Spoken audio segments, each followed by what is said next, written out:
Okay, quick vlog for a quick reminder to each and every one of us. The joy of Jesus. What does that mean? A very, very important question to each and every believer, to each and every Christian. What is the meaning of the joy of Jesus? Ako, ang sagot ko po, marami tayong iba't ibang definition, okay? At lahat po yan, katanggap-tanggap. Pero ako, isa lang po ang sagot ko. Immovable. Yes. Immovable, hindi nagagalaw.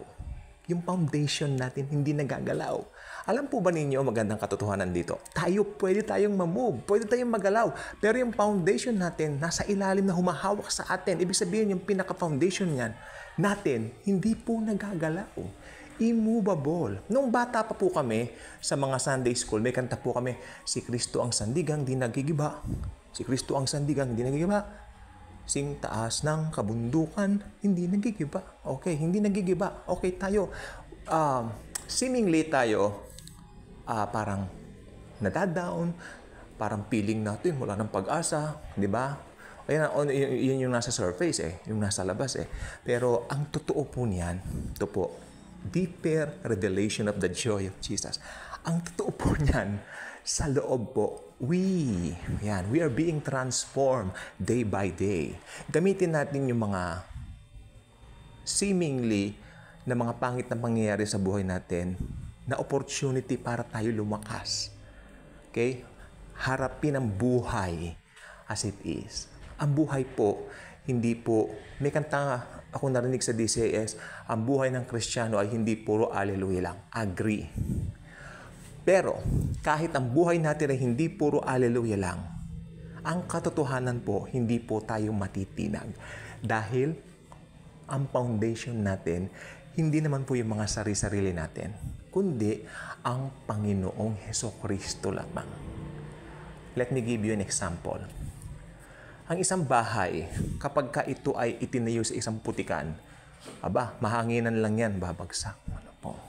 Pero pagka naghukay ng malalim, naglagay ng mga foundation na matibay sa ilalim, dumaan man ang maraming bagyo, hindi yan magigiba. Yung katumbas ng paghukay ng malalim, ito yung malalim natin na pagtingin sa buhay.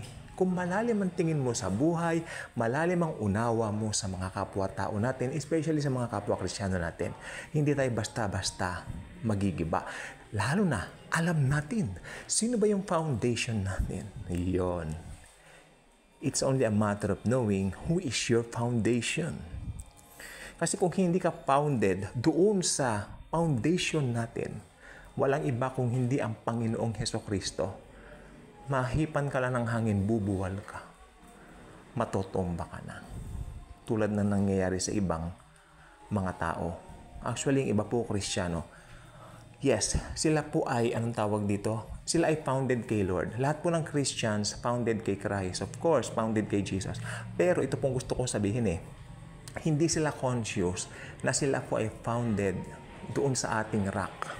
Blessed be the rock of my salvation. That's Jesus Christ. Siya po ang rock natin. That's why, conclusion ko, since immovable ang ating joy of the Lord Jesus Christ, ano man ang mangyari, we have this joy within us. Diba? Makakangiti tayo. Yes, okay, because Jesus is with me. Pero right after that, sabi ng Bible, after that, konting pagsubok, patatatagin ka niya at ibabalik ang iyong kalakasan upang maging kalakasan din tayo sa ibang mga tao.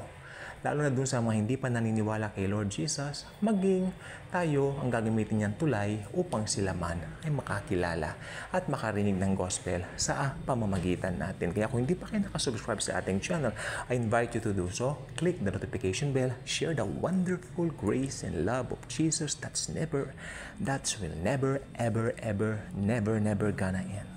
Forever and ever, He is our only true foundation. Forever and ever. Again, marami pong salamat sa inyong pagsubaybay sa ating vlog at hope parating po ninyo na meron pong channel na ganito na nagpapahayag ng dakilang katotohanan ng Panginoong Hesukristo.